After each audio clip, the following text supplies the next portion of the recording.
Hey there, everybody, and welcome to the Doctors of Running podcast, where we, a group of doctors of physical therapy, discuss the art and science of running and the stuff that we put on our feet. Today, the roundtable consists of Dr. Matthew Klein and myself, Nathan Brown. I'll be hosting today, and we are here to do a this or that episode. It's been a while since we've done one of these. The premise of a this or that episode is that we take different ideas that have been brought to us from you all, and we pit them against each other. Everything from pitting one shoe against another shoe to pitting different ideas regarding training philosophies or training ideas. And today we just have a smattering of topics. And these are always just fun ways to discuss some more shallow and just superficial topics and some deeper meaning topics as well. So let's just kind of jump right into this bad boy. We're going to just go right into this or that. For the subjective today, if you have a this or that you want us to talk about in the future, two things that you have heard maybe contrary opinions about, tell us what you want us to get our take on it in the this or that we will do in the future. You can comment those if you're on YouTube below, and that will help us to continue to create conversations that are meaningful to what you all, the people who actually listen to this stuff, are caring about. So here we go. We are going to start with a shoe question, a shoe this or that. And the shoe this or that is about a shoe that we have been testing recently, and it's the Newton carbon fiber shoe. And so the this or that is Newton carbon fiber versus other moderately stacked racing shoes with a carbon plate. This could include shoes like the Deviate Nitro Elite 1 and 2. But Matt, what's your this or that on that shoe? Ooh. It will depend. Can we clarify what specifically in terms of use, or just this or that? We're just going to go. Just start raw, and then we can nuance it over time. So it would depend on the racer. So if it was the Deviate Nitro Elite 1, I would pick the Deviate Nitro Elite 1. If it was Deviate Nitro Elite 2, then this might be closer, because I just didn't get along as well with the fit and ride of version 2, to be honest with you. I think the Newton CF is an interesting shoe. It's a better, like almost like a marathon, ultra marathon shoe. I just could not get it to respond really quick, but ironically for easy runs, is actually easier and up-tempo runs where it felt best. So if we're talking about all-out racing for most of the distance I do, which is going to be 5K to half marathon, I'm going to choose other stack, like the more moderate stack races, just because they can move faster. But if we're talking like, marathon ultra, I might choose the CF. It's not quite stable enough for me, but I might consider that. What about you? Yeah, because I'm with you. I think I overall would choose other ones. I think the ones that pop into my head that I would do include, it's funny you say Deviate Nitro Elite 1 versus 2. I also agree with that, where I would pick one half-sized up so that the volume fits my foot. Yeah. Version 2, which I have here, that they put a lot more toe spring in there, and the upper was just too tight. So I couldn't get along with version 2 because of the change in geometry. Not a bad shoe, just didn't work for me. Right. And so in that case, because of the fit, I would choose the Newton CF all day long, because it fits like a Newton, and Newton fit is amazing. And I'm not running right now that fast anyway. So when I've used it, it's been for easier stuff and like my very slightly up tempo. And I've loved the feel of it. Yeah. And from a Newton shoe perspective, it has the lugs and it still feels like a Newton, but they're not as aggressive and it just feels really smooth. So the cushioning is pretty good. It's a firmer but responsive midsole. So I still liked it, but I think that I would choose the Deviate Nitro Elite 1 over it. I also could see myself picking like the Takumi Sen over it as well. So you'd pick Takumi Sen. Yeah, just again, because of the distances that I focus on. Over the marathon, I'd probably choose the Newton CF. But for 5K, 10K, definitely the Takumi Sen. Just Speaking of 5K, 10K, you're racing a 5K tomorrow, right? Yes. Yeah. So tomorrow is Memorial Day. Yeah. What shoe are you going to race in? Ooh. And tell us about who you're pushing along the way. Oh, so it's going to be my first, if they let me, my first official race with Isabella. Just we're going to get out there and see what we can do together. I'm going to be testing out the Fuel Glide 3. It's been really fun, a very light stroller that's been really fun to get some fast workouts on. So we'll get first official race. I haven't decided the shoe yet. That's Thule, right? Is it Ultra Glide or Fuel Glide? Am I pronouncing that wrong again? Oh my gosh. Is it Thule or Thule? Oh, it's Thule.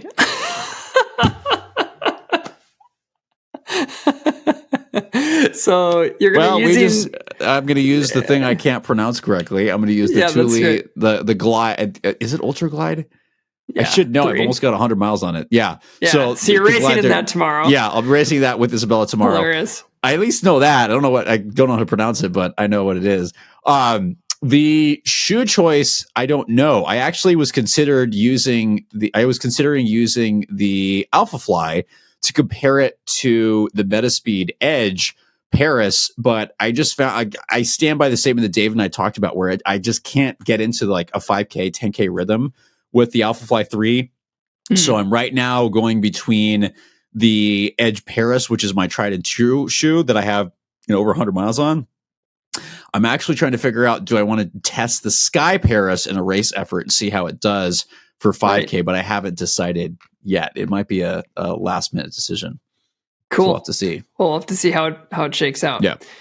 All right, let's move to the next this or that. And it's another shoe one. Yep. Which is the best value, the Triumph 22 or the Superblast? So a little disclaimer, when we talked about this a few minutes before the podcast, it took me a second to kind of process this. I'm like, wait, why are we comparing these? And they're like, oh, because they both have super foams. The Triumph 22 is the first of the premium neutral shoes to feature a completely super foam midsole. Now it is tuned differently, so it's going to be more focused on easier efforts, and we have a review out. The Superblast, again, features that same, it's like the super training area. So we've got the premium neutral shoes becoming like super trainers, and so that gap might be getting filled. I am still going to choose the Superblast. My reasoning is because it is more versatile for me. I like lighter weight trainers. I like shoes that I can do a lot with and not have to switch between. The Triumph 22 is a very cushioned daily training shoe. It's got that super foam midsole. It's not as soft as I would have expected, but there is a lot of cushion underfoot. But it really does well for daily training and longer efforts. It just doesn't have any versatility into faster stuff that I personally found. Superblast is kind of my do-it-all shoe, and people that know I've gotten like 200 plus miles out of the shoe. So I would still choose the Superblast. Which even would at $40 more? Yes, even for the $40 more. Just because both of these shoes have great durability, but the Superblast I'm going to trust a little bit more for that. Yeah. Yeah, I think this is an interesting one because the Triumph 22 totally overhauled from the last version, has the full length power and PB, but it is a special blend of power and PB. We talked to Saucony's development team about that to make sure that it's not the exact same as the one that's in the Speed and the Pro for the Endorphin line, which makes sense because the Triumph 22 comes in over 10 ounces. So it's like 10 and a half ounces it's for the Triumph 22. Yeah. And whereas the Superblast is coming in at 8.5 ounces. Yep. So it's 2 ounces lighter. So and it's noticeable on foot. I'd say the other thing is the uppers are very different, where you can just feel like the upper for the Triumph 22 is thick, meant to be very durable, last a long time.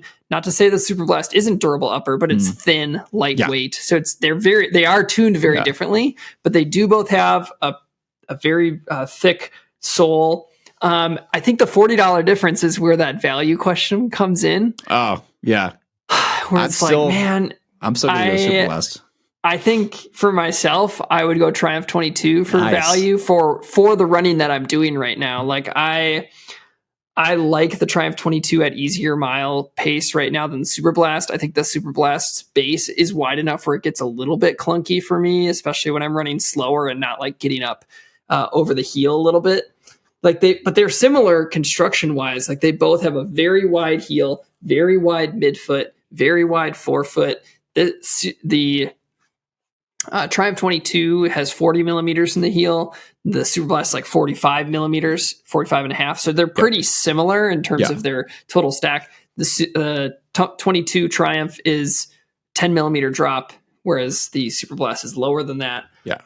And just because I'm just pounding out those easy miles right now, I think the Triumph 22 is my value to get it at 160 than jumping up $40 for something a little more. But I love the Superblast too. Like I've done, 14 and a half mile runs with tempo in there, and I've loved it for that. But that's not the space that I'm in for running. So value is one of those things that's going to come down to so many factors for you as an individual. And for me right now, the $40 that I could get in the Superblast doesn't allow me to use it in ways that would utilize those $40. So that's kind of where I stick with the Triumph. I think the other thing with the Triumph is the outsole. Just like, I think the durability wise, they're both going to be pretty similar too.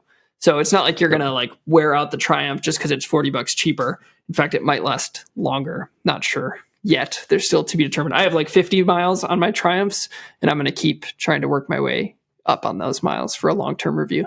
Yeah. And I totally agree with you that in terms of like, if you're just doing easy mileage, the Triumph is the clear winner. I think for me doing, if we didn't have a shoe website and podcasts and what have you, and we're testing stuff all the time, I would probably still choose the Superblast because it checks so many boxes of something, I like I said, I like lightweight trainers. So it functions as a trainer for me. It can go faster and it can do up tempo and long run stuff so that it checks off enough boxes that it would actually replace at least 2 shoes in a normal rotation. So I'd probably have Superblast and a racing shoe instead of having a recovery day shoe, a up tempo shoe, and a this so I think it can check those boxes, but I totally get if you're not going into those speeds and you're not needing that, the Triumph is probably a better value. But for me personally, Superblast is a better value just based on the versatility. So let me zoom this out a little bit on this or that then. So we've been talking specifically about Triumph versus Superblast, but what if we zoom this out to categorically? We put the categories of like premium daily trainer value versus super trainer value. From a cost perspective, you could probably say the 150 to 170 realm for the premium daily trainer. Then you're looking at 200 plus for the super trainer. Well over, yeah. Which one's higher value there? For me or for the population? This is for you first, I guess. Okay. So that's a great question. In terms of value, if you're talking all of them together, I am going to say the premium neutral daily trainer. And the reason for this is there are a couple super trainers that I'm like, oh, absolutely. The Neo Vista, the Superblast are easy picks where I would definitely do this. But there's a lot of other shoes, there's super trainers that are like 250, 300 that I just don't think they're worth that much. And they don't have that versatility to be hoping for. So on average, I would say no, just because it's not just 200. It's 250, 300 plus for some of these. And I think the premium daily trainers can still get quite a bit while being very specified for what they're meant to do. So Triumph, Glycerin, 1080, others like in that realm are going to do. Nimbus, it is a great shoe. I think they're going to be a better value at that 160 range and have the durability that we want.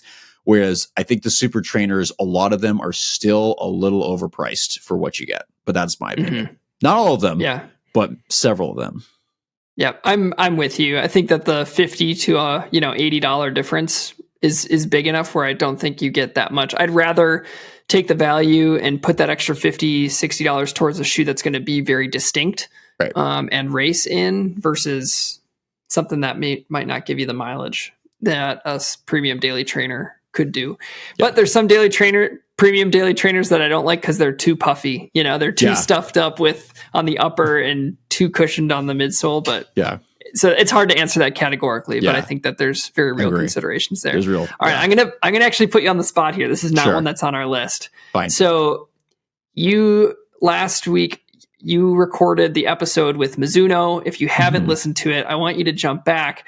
Yes. And then a few weeks ago, we recorded an episode with David talking about super trainers and their place and their value. And we were trying to define them and just like, what is a super trainer? The lines are really blurry. We talked about that midsoles being some sort of PEBA-based midsole was an important component of a super trainer. So here's my buy. And then you learned in the Mizuno episode that the Neo Vista's midsole is EVA. So here's my question for you. Not buy or sell. This or that. So this is super trainers need PEBA. That super trainers don't need PEBA. I'm going to have to say, based on now my understanding of what you can do with the midsole and what really, I thought I understood this beforehand. Now I have a better understanding.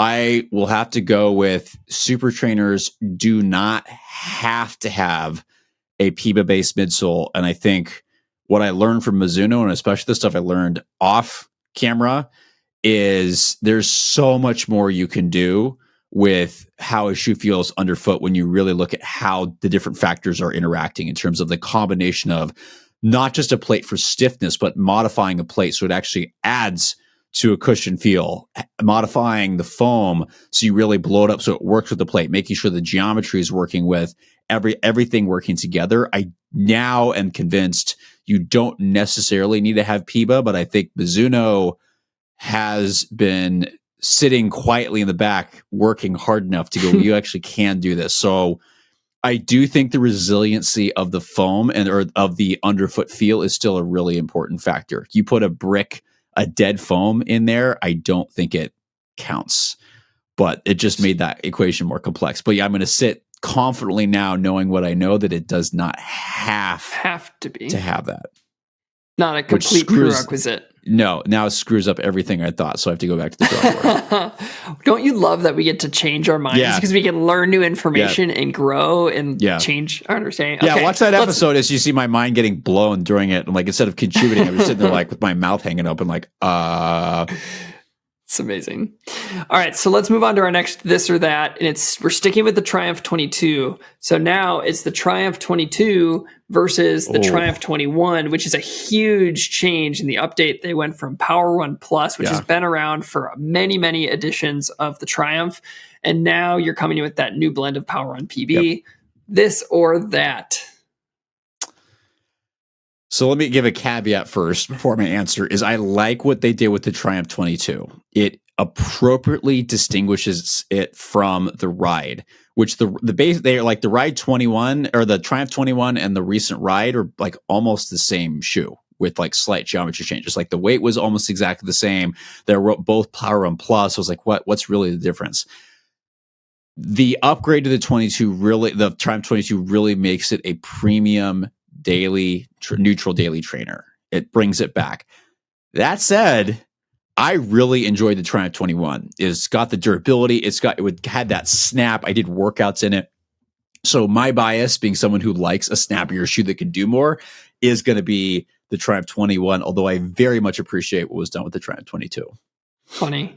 Yeah, I'm a hard Triumph 22 on the this or that. I had this weird relationship with because I tested the 18 through 21. So I've just always had a weird relationship. Like I remember my first long run in the 18 and just feeling like I could never figure out how the cushioning worked with how I hit the ground, where it like felt firm, but it also felt bouncy, but it also felt soft. It was a very bizarre thing, and it changed depending on how fast I was going. And it never felt like I wanted it to feel at the efforts that I was putting in. So like when I was putting in more effort, I wanted to feel slightly, firmer, bouncy. And I would get some of that bouncy, but it almost would soften up. And then when I would go slow, it would be like almost too bouncy, but firm at the same time. So it just never connected with me. And I think that firmness too always made the heel contact a little bit off. Whereas the 22, and the midfoot's really narrow in comparison to the 22. They really widened the midfoot. They did a great job with that. 22. Yeah. And so I think that the softer foam, which for me, I know you said it felt firmer than you expected, but for me, it's one of the softest shoes I've ran in this year. And we've always talked about how our perception of softness is going to vary from person to person. So we expect these differences in opinion.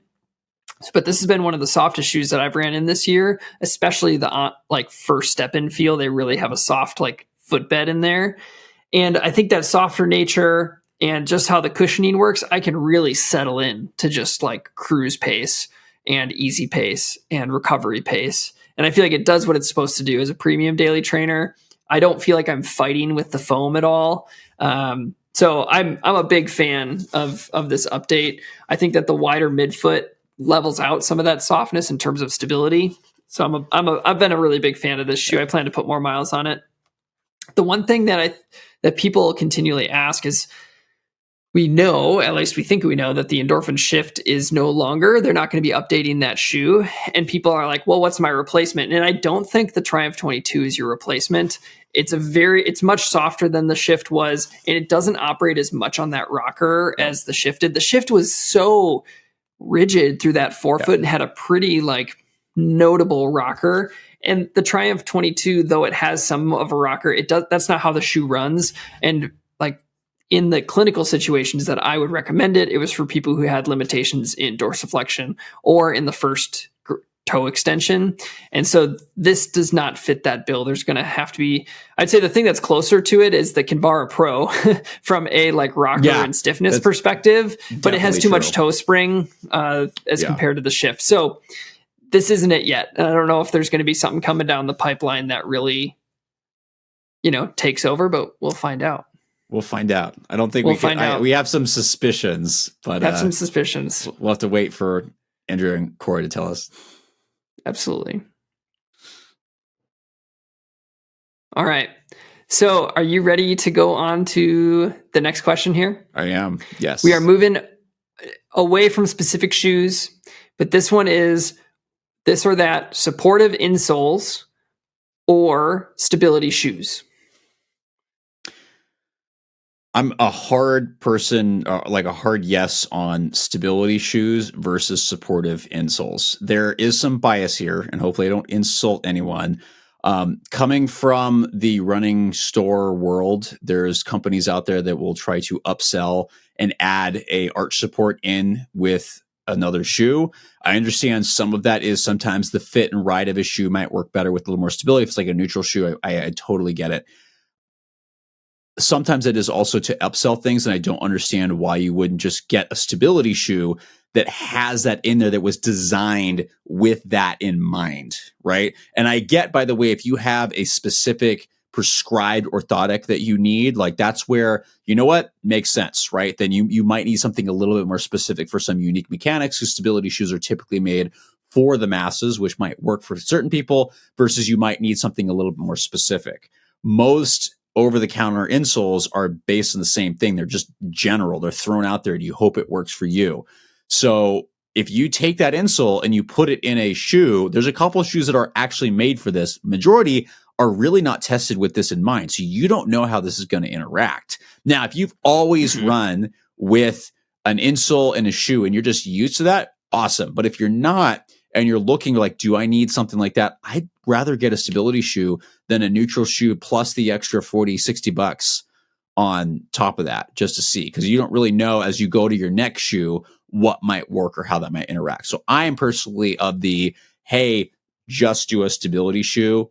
The one exception to this would be if you have some kind of injury and you'd benefit from a little stability just for a little bit. If you have plantar fasciitis, frequently a supportive insole can be a really good Band-Aid while you let this thing heal, which can sometimes take time. That makes sense. Okay. But overarchingly, I would rather go with a stability shoe that was designed with stability in mind than adding a variable to something that wasn't how it was designed. And we can't promise it's going to work or not cause other issues. Yeah, I'm not going to belabor this one. I am on the exact same page as you. And I think that there's enough out there to find what you need, even if it's not a true stability shoe, but it falls into some of the categories of stable, neutral, and having some of those components. Which check our guide, by the way. Doc has done a great job with our stability guide and talking about guidance, stuff like that. So please check that out. Absolutely.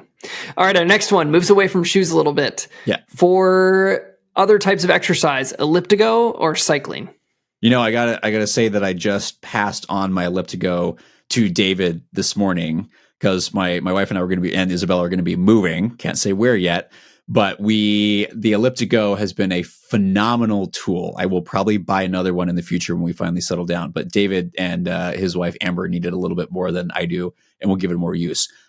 Elliptigo, hands down, right? The ability to stand, the ability to just get a phenomenal workout in. Cycling, I got to crank really hard to get even my heart rate up. The Elliptigo is awesome, especially the stationary trainer. I really, really have enjoyed it as a cross-training tool. I haven't used as much as I should because I don't cross-train as much as I should, but Elliptigo hands down. And no, you got one, you just did a review. What do you Yeah, think?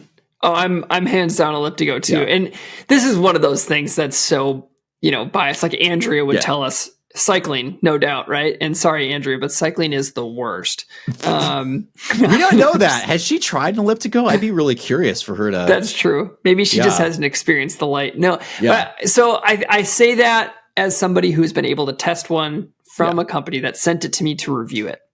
The other thing is that Elliptigo costs $3,000. That's your entry point is $2,500 for their 3-geared Elliptigo, $3,000 for the 8-gear Elliptigo.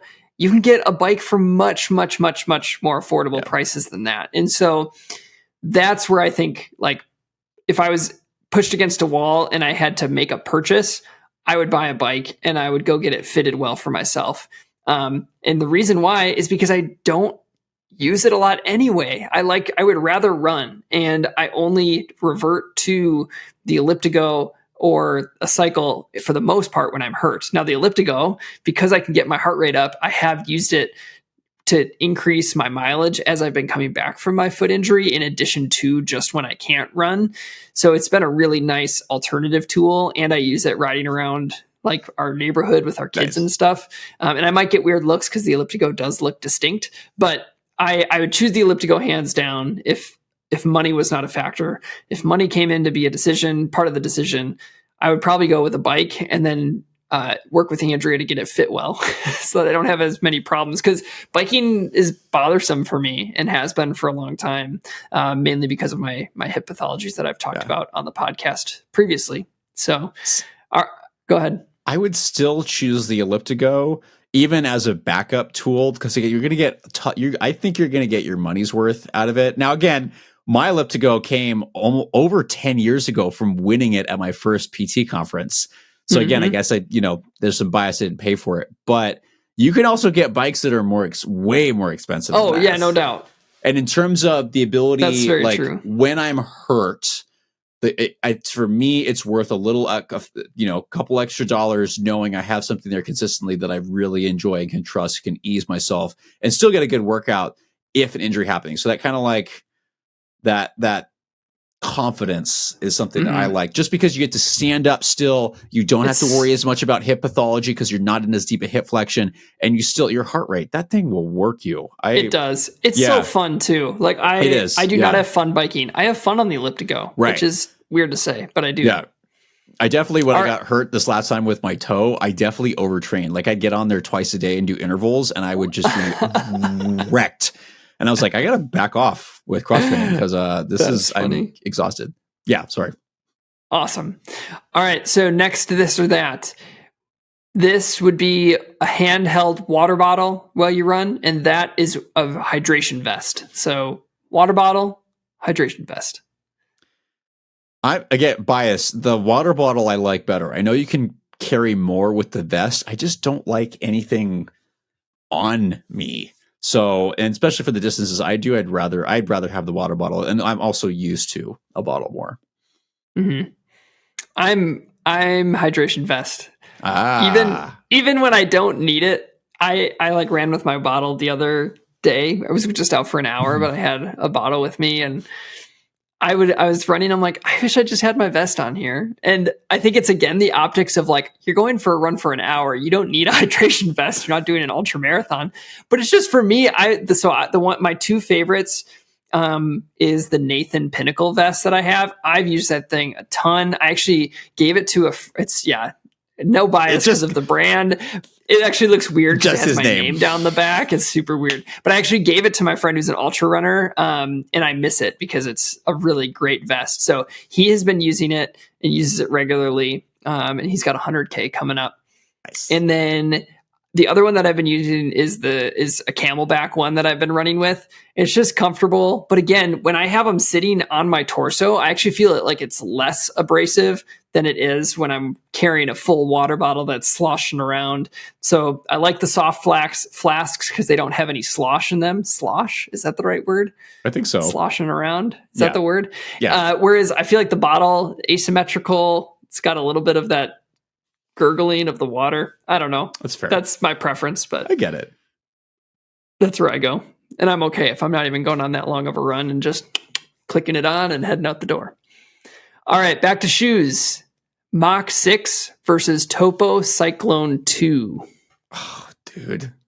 This is a hard question. These are both great shoes. The Mach 6 is by far my favorite Mach, despite the fact it feels like it's like bit short. So I kind of want to try a 10.5 at some point to see, but I've loved the Mach 6. Even though against EVA midsole, it's still really snappy on your foot. Really, it's really super light. critical EVA. It's All right, fine. Yeah. All right. I can stop using that now. So the Topo Cyclone is also a great shoe just because it's got full length PEBA. It can very much function as a lightweight. It was our favorite lightweight trainer of 2023. And it also can very easily function as a racing flat.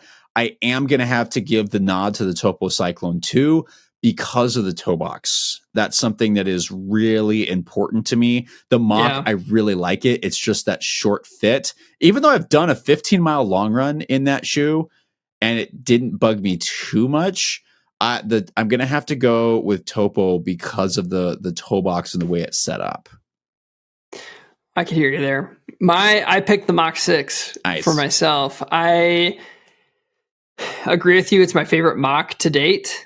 And the foam is not, it's still a little bit on the firmer end, but I would also say the Cyclone 2's foam is slightly on the firmer end too. Yep. Like neither of them run super soft. I think they both respond pretty well. The Cyclone 2 is 6.7 ounces or 5.5 ounces for women. And then the Mach 6 is 7.4 ounces or 6.7 ounces. So you gain a little bit of weight with the Mach. But I think that the durability elements are there on the Mach a little bit more too. The rubber is a little bit thicker. The upper is going to last a long time. The foam is just really nice. And I don't see that thing degrading at all.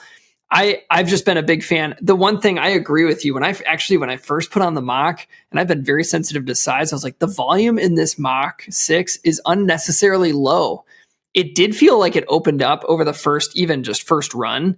But I have to wear my thin socks. I cannot wear my winter socks. That is a downfall. If they gave that shoe in a wide, it would be maybe my favorite trainer of this year or in contention for it because of how well the geometry and just the flow for a daily trainer. I actually love running in it. Yep. If the volume was a little bit bigger, I think that would bring it to the top of, or at least near the top of my list. But I'm a big fan of the Mach 6. It's super fun. And the Topo Cyclone 2's toe spring was a little bit too much for me too. I felt like I couldn't run easy in it, and I can run easy and a little bit harder in the Mach 6. What do you think? I would say I would agree with you that if they increase the volume and a little bit of that width in the forefoot for the Mach, it would be the winner of this too, because it is also stable neutral. So that works super well for my mechanics. Yep. It's just that toe box. That's just a little too much for me. Yep. All right, here we go. Our next one, this or that, and it's about ultra running. This is ultra, and I want a 0 millimeter drop ultra, or that I like their new 4 millimeter drop ultra options. So two of them that I have here with me. One is the Experience Forward FWD. This is their Road 4 millimeter drop. And then I also have the Experience Wild, which is their Trail 4 millimeter drop. And then they have a bunch of their zero drop stuff. What do you think? Yeah, so this is Ultra, the stability version of their new Experience 4 millimeter drop lineup. I've really enjoyed it. Weirdly enough, the Experience Forward and this feel dramatically different foam-wise. Like the Experience Forward, I could not run slow in. This one, I could not run slow enough in. It was like purely recovery. I don't know what happened, but I'm liking it. So question was, they should stick with their 0 millimeter drop, or you prefer their 0 millimeter drop line, or you prefer their 4 millimeter drop line? I really like the diversity. I'm going to be honest that for years, even when I was first trying Ultra in college. Which one? Oh, yeah. If I had to choose one? Yeah.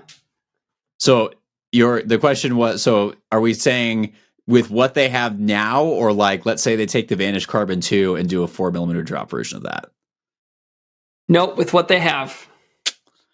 I am going to have to, even though if you're going to force me into this, I really like some of the stuff they have now. I appreciate the 4 millimeter drop stuff. I'm glad they're doing it, but I'm going to have to go with the purist. I really am enjoying some of the stuff that they're doing now in terms of like the Vanish Carbon 2, even though the durability is not great. I still am loving that shoe. I'm really enjoying some of the stuff they've done, like the can I think the Escalante 4 has been a really great shoe that's I was really afraid to run in, but my Achilles has been doing great. So I will have to stay with the tried and true Ultra 0mm drop for the moment. Yeah, actually, I'm with you too. I like what they're doing with the 4mm drop stuff. I think it should continue. I think it needs to be refined a little bit further before it would win for me. And it would. If the shoes felt very similar to me, I would go with the 4mm drop. I run better with some drop in the shoe anyway. But what I have found with their 4mm drop line so far, and the ones that I've tested, is you can see, if you're watching on YouTube, there's a pretty aggressive toe spring on every single one of these models. And the foam that they're using, especially in the forward, you're talking about the foam difference. Yeah. It feels like the Experience forward is really firm, really firm. Like it's just kind of a brick that operates off of the rocker that's on the shoe. And so I think that if they refine the foam, because there are softer foams that exist in their 0mm drop shoes, and maybe it's the same foam and it just doesn't, I don't know, something feels different with it. I think if they refine that, I would enjoy the 4mm drop more. Similarly on the trails, like this is probably my favorite one, the Experience Wild. But even so, I think that the fit of the Lone Peak will always win for me. That Lone Peak, I would take it hiking every single day, and I just don't have the versatility in the wild to like really enjoy this for a nice long hike. I would rather have the Lone Peak out there and then also be able to go on a easy trail run, which is how I do trails anyway. I don't bust out on trails. So for me, it's the 0mm drop. But if we again broaden this question and think about the idea of a brand like Altra, but there's other brands who have kind of a niche philosophy. Newton would be one of them. Topo is one of them. Are you fans of them sticking to their very strict gut, or do you see diversifying as a good thing? I think it depends on what thing you're talking about. I think for Topo, when they diversified and they start coming out with some max cushion trainers, I think they executed those very well while sticking to the Topo toe box and some of the kind of stuff there. So I think that was really great. Now, if Topo came out with a 10mm drop shoe, I'd be like, I'm not sure what you're doing, how they would execute that if the geometry would work. But I think diversifying to a degree is good, but not losing what you do well. Yeah. Yeah, I think it's a fine line where you don't want them, like I think what Altra did is very in line with who they are. It doesn't feel like a divergence from that. No. To me at least. But, you know, I see other companies like Topo, in talking with them, they have no plans for any sort of carbon in their shoes. And I like that too. Like I like that they diversify their drops. I like that they diversify the types of foams that they use, but they don't want to add stiffening agents because their founder is somebody who has a niche philosophy about what good running means and what good running form is and that kind of stuff. And companies should have an identity. And if you change too much and just bend and sway to the pushes of the market in the time and you lose yourself, there's not really anything to latch onto from a brand, like a consumer perspective or like as a fan. Like I like when there's something to believe in with a company. So some diversity is good. Too much would just make me like not really understand who you are. And I don't think that the diversity we're seeing with Altra makes me lose who they are. It's like, I know exactly who you are and this is consistent. And I would just like it to see refined a little bit to be even more performance oriented for the type of fit and the type of foam underneath. All right. Next question is, should we worry about shoe width more or should we worry about shoe volume more? You're going to take it that way, huh? Oh, gosh. Yeah. That's going to depend on the person. Right? You're going to make, oh gosh. You got to answer the question. I'm just the messenger. I'm going to make an attempt at this.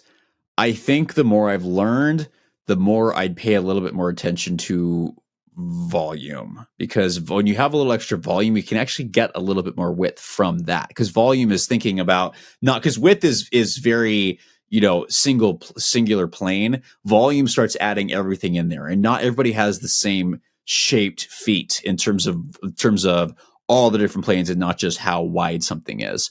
That can really change things. There's a lot of people that have lots of trouble with low volume shoes that are really compressing the top of their foot, irritating a lot of those poor extensor tendons. So that's very common. So if you're going to really like put me on the spot, I'm going to say shoe volume is probably the more important thing to consider at the moment, given that that can actually encompass width.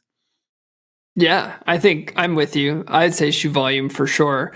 Not that width isn't important, but volume allows you to think not just width. Because there's been, just to keep talking about Altra, what I found lately is that a lot of their shoes keep the wider anatomically shaped toe box, but they have a lower volume. Like the Escalante and the Torin was one of those for me, the most recent Torin, where it didn't feel like a wider toe box because it was so tight on the top of my foot. We talked about the Mach 6. That one I mentioned volume, and that's because it was pushing down on the top of my foot.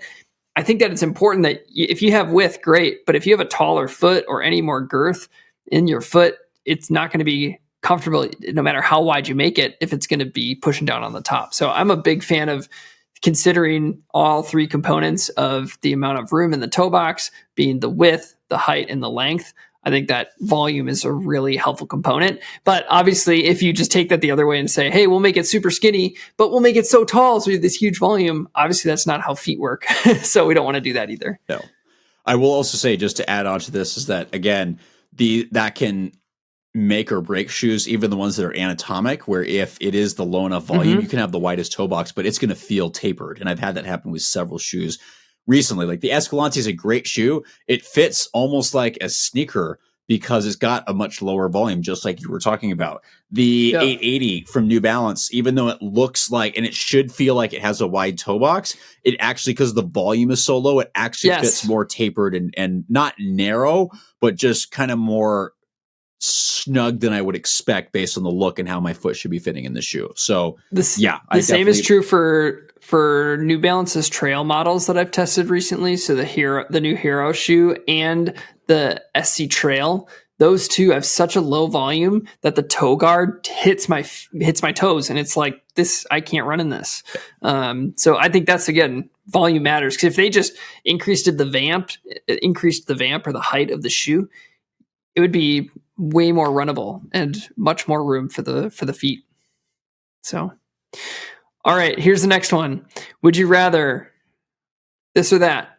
Healthy for a year with no remarkable results in your running, like no PRs or anything, or race a PR in your favorite distance race, but followed by an injury that takes you out for a bit? This is a very easy decision for me, is healthy for a year.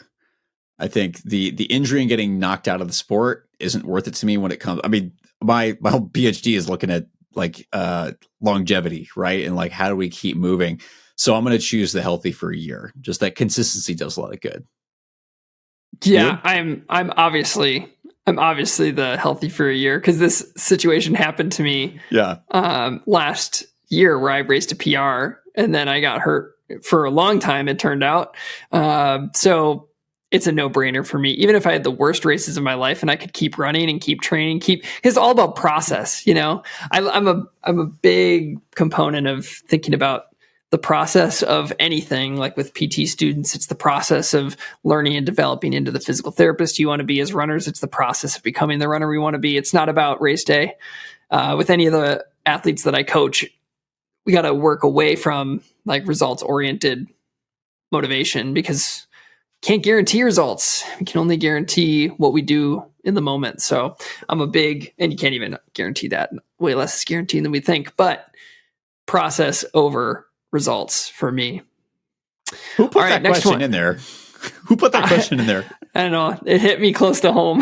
Yeah, it did. Like scared me. Like doing fine right now. I'm like, oh, it's fine. All right. Next one is, would you rather group run or run solo? Ooh. Does group run if Regina and Isabella, does that count, or is that solo run? Answer it how you want. We can talk about it. Okay. So the majority of my training, I prefer just Regina and Isabella, just because it allows us to really focus well. And that's kind of how we met. We're very focused, especially with her stuff of being an elite athlete, having to get the stuff down, not being able to wait for people. I appreciate a group run every once in a while. And I think I would appreciate a very small group. For me, a very large group gets very distracting and pulls away from what I really get out of runs, which is the ability to recover, communicate one-on-one with someone like my wife, which is where we talk so much. And Isabella is probably going to be talkative because she has on runs with us so much, and all she hears is us talking and communicating and processing.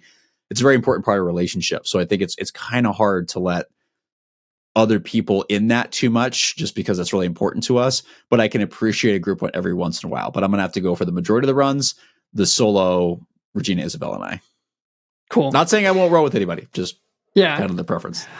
I lean towards group runs. I run with people probably at least twice a week, and it's my time to connect with friends. As you know, with having hanging out with Jana and having kids and my job and just all the other parts of life that we care about more. For me, more than running, there are a lot of other things that are more important than running. It's helpful for me to be able to package my important friendships with my passion in running. So it brings me some life balance. Plus, I've just had so many good conversations with friends on runs, because it's there's something about when you're running. I was talking to a friend brought this up. He's like, when I'm running with somebody and we're not sitting across the table and looking at each other, sometimes it's easier to start just airing out some of those things that I'm really processing through in life. Whereas it just alleviates some of the pressure of the conversation. And so Definitely. I've had really meaningful talks with people on runs and really gotten to know people and became really close with them. So I'm a group run guy. I love my solo runs. Don't get me wrong, being out by myself and just taking time to be alone. But I love the opportunity to run with people, especially good friends or those who I'll get to know as good friends. Yeah. All right. We got a couple more here. Would you rather gels for the in-run nutrition or high caloric drinks? That's a great question. I will say that I am just experimenting with high caloric drinks right now. I think a lot of them, maybe not, but there's a company called, I think it's Hydrate or something, 369, which has been great, really light flavor, and pretty much all runs, Regina and I will have a bottle of that ready to go, no matter what the distance. And if it's done well, I really enjoy the high calorie drinks. It's the first time I've ever done that, because for years I've been a gel person. I can appreciate the gels, but the problem with gels is that you don't get a lot of the fluid. I know there's one of the isotonic ones or whatever that come with that. I still prefer the if you do it well, a high calorie drink, to be honest now. Nice. Yeah. I'm, as somebody who likes to wear hydration vests, I also love high calorie drinks as well, because I just have water in one flask and I've got the high calorie drink in the other. And the ones that I've loved the most are Morton 360. I think that the taste it just tastes a little bit like sugar water. Yeah. So that's the one I've used probably the most. The other two that I've used a lot is Tailwind Endurance Fuel. Yep. And so the Tailwind Endurance, they have a naked flavor. That's my favorite. It has nothing to it. And then the other one that I've used, but it hasn't been for a little while, is Super Fuel, which they call it high something. They call it something different now, but from scratch. That used to be called Super Fuel. That's the last time I used it. Those are the three that I use. And I would just rather have those, but I always have a couple gels on the side. If I'm feeling a little bit of a deficit, I just use those as supplementary to the continual kind of calories that I'm getting from the fluid. And I have not dialed in my nutrition because I haven't had to in a long time, because I haven't been training for marathon. But what were we going to say, Matt? I was going to say the Scratch orange hydration is phenomenal. It's a really good flavor. Yeah. Cool. All right. Last one for the day. This or that. To help you choose your shoes, running shoe store or reading run shoe reviews online? Can you go first for once? I've been thinking about this the whole time. I don't know how to answer this. This is why I like to host, because then I don't have to be the first one to speak. But I will talk first. My vote is definitely Run Store. It's even coming from us as people who write running shoe reviews. I think that if you're able to develop a relationship with a running shoe store where you can do exactly what we tell people to do, which is try on a bunch of shoes, see which one actually works for you, and then go based off of what you like and modify what you want from there. Like people who have, if I guess I'm giving some caveats, if you are going to a knowledgeable and like running shoe store that has a lot of integrity and knowledge, that's where I would go 100% of the time. They let you run in the shoes to try them out. You can develop relationships to help that they can help you understand your body a little bit more. Running shoe store all the way. That said, it doesn't mean that running shoe reviews are out the window, because you can utilize a run shoe store, but go in with some ideas based on reviews that you've read on different people's websites. And I think the run shoe review sites are helpful for people like in our community where the closest run shoe store is over an hour away. And if you want to go to a run specialty store, again, it's not just like you can just go check it out for the day. It's got to be a whole event. And so for that kind of category of person, it might make the most sense to read a bunch of running shoe reviews and then go to the local shoe store that doesn't necessarily have that maybe the knowledge that some run specialty stores has, but they do have a lot of the product that they have. And like we have a Rogan's in town. Go try on a bunch of shoes at Rogan's and see which one kind of works for you, and just use the running shoe review sites as an on-ramp there. So that's my answer, is run shoe stores would be my pick if you've got a good one in town.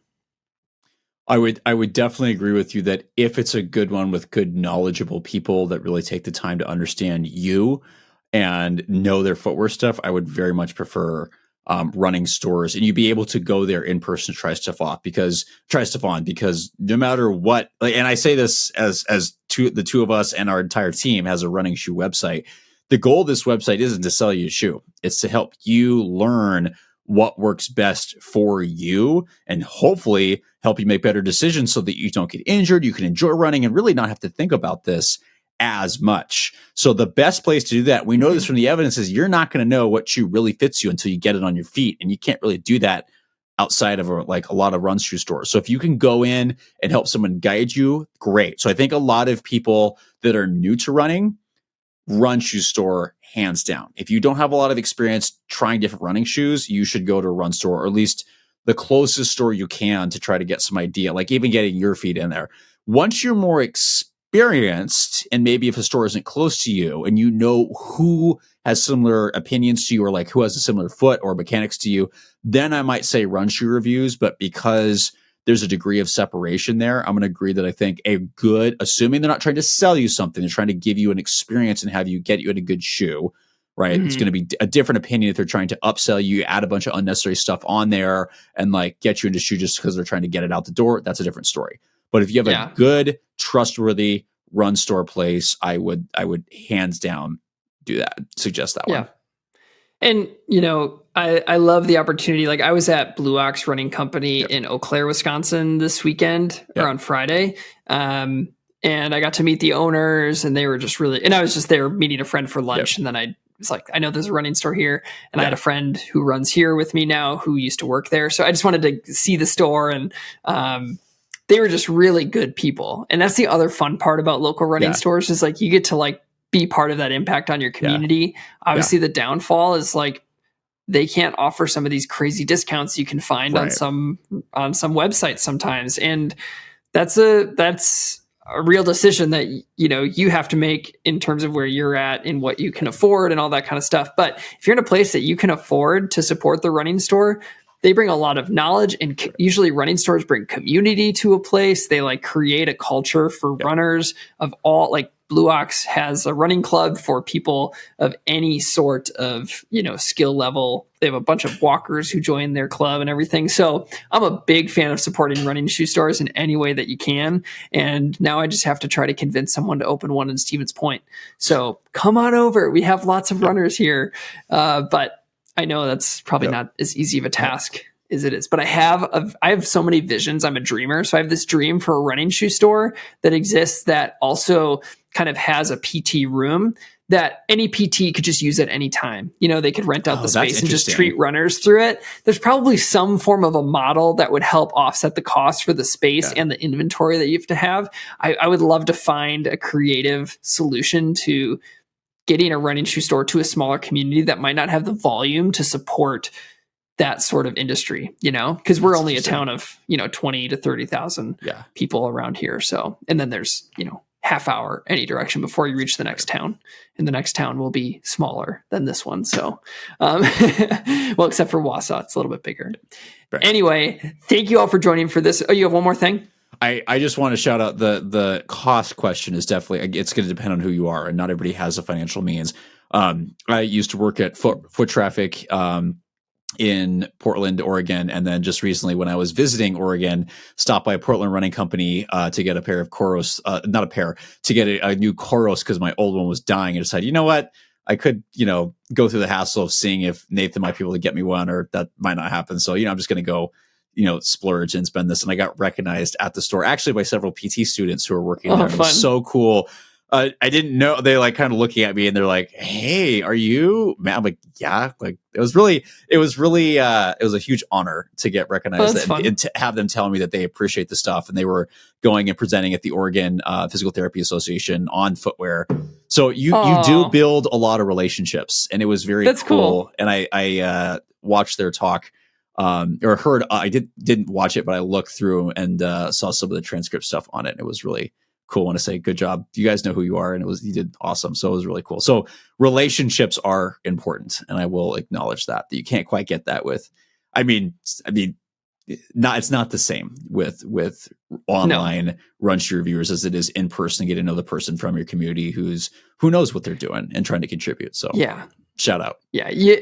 As much as we create an online community with Doctors of Running, or any other online platform creates this online community, you don't get to run side by side and then talk about that thing that happened that would never come up online. That only happens in the side by side in life. So find those people, keep running with them. Yep. Well, thank you all for joining for this or that episode. And if you, again, have things that you want us to talk about for our next this or that, drop them in the comments on YouTube, or send us an email at doctorsofrunning@gmail.com. You can always follow what we're doing on our website at doctorsofrunning.com, or on our Instagram and other social media platforms at Doctors of Running. I also should have asked you to do this earlier, because at this point, most people are checked out. But if you have it in you to take 10 seconds to leave a review on the podcast platform, whatever you listen on, that really helps the podcast grow. So we hope you all have a great day, and we'll talk to you next time.